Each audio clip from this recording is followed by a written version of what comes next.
ND24 মুখ্য সম্পাদকলৈ বীৰ ৰাঘৱ মৰাণ বঁটা ৰাজদীপ বাইলুং বৰুৱাক প্ৰদান কৰা হৈছে বীৰ ৰাঘৱ মৰাণ বঁটা তিনিচুকীয়াৰ মাকুম বাৰেকুৰিত বীৰ ৰাঘৱ মৰাণ দিৱসত এই বঁটা প্ৰদান কৰা হৈছে অসম জাতীয়তাবাদী যুৱ ছাত্ৰ পৰিষদে প্ৰদান কৰিছে এই বঁটা দুদিনীয়াকৈ অনুষ্ঠিত হৈছে বীৰ ৰাঘৱ মৰাণ দিৱস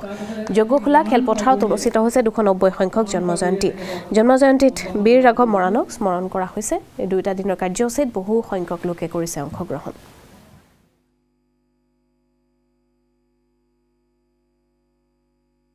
ND24 মুখ্য সম্পাদকলৈ বীৰ ৰাঘৱ মৰাণ বঁটা আগবঢ়োৱা হৈছে ৰাজদীপ বাইলুং বৰুৱাক প্ৰদান কৰা হৈছে বীৰ ৰাঘৱ মৰাণ বঁটা তিনিচুকীয়াৰ মাকুম বাৰেকুৰিত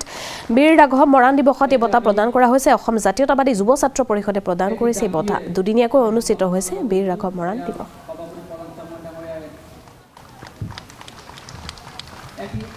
এতিয়া বীৰ ৰাঘৱ মৰাণ 2025 বৰ্ষ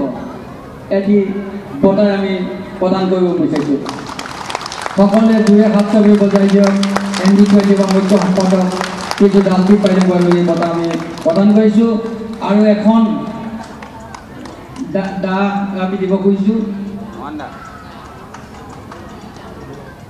এই মৰাণ জনগোষ্ঠীৰ এখন দা গতিকে এইখন আমি প্ৰদান কৰিব খুজিছোঁ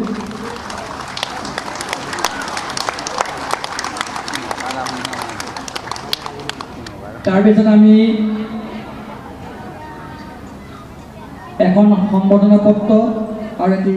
সৰু মাননীয় প্ৰদান কৰিছোঁ যি এটা ব্যৱস্থাৰ বিৰুদ্ধে শাসনযন্ত্ৰৰ বিৰুদ্ধে অগণন লোকক সমবেত কৰিবলৈ সক্ষম হৈছে এঘৰি যুঁজিবলৈ সক্ষম হৈছে ছমাহৰ বাবে এই 600 বছৰীয়া যিটো আমি লিগেসি বুলি কওঁ যিটো শাসন ব্যৱস্থা ছমাহৰ বাবে হ'লেও জটি পেলাবলৈ সক্ষম হৈছে এইটো কম ডাঙৰ কথা নহয় কোনো প্ৰশিক্ষিত লোক নাছিল কোনো কূটনীতিক নাছিল অথচ সকলোকে সেই সময়ত জুলুকে পানী খুৱাবলৈ সক্ষম হৈছিল আৰু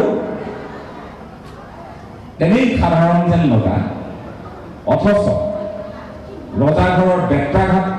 সহ্য কৰি পৰৱৰ্তী সময়ত উভতি ধৰি সেই সময়ত অত্যাচাৰী যি একাংশ বিষয়া আছিল ডাঙৰীয়া আছিল তেওঁলোকৰ সকলোখিনি অন্যায় অবিচাৰ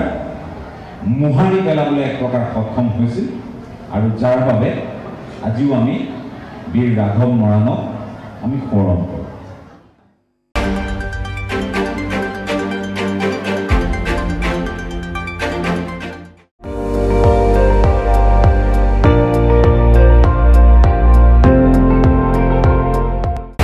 আপুনি চাই আছে ND24 সৰ্বশ্ৰেষ্ঠ নহয় সৰ্বোত্তমৰ দৌৰ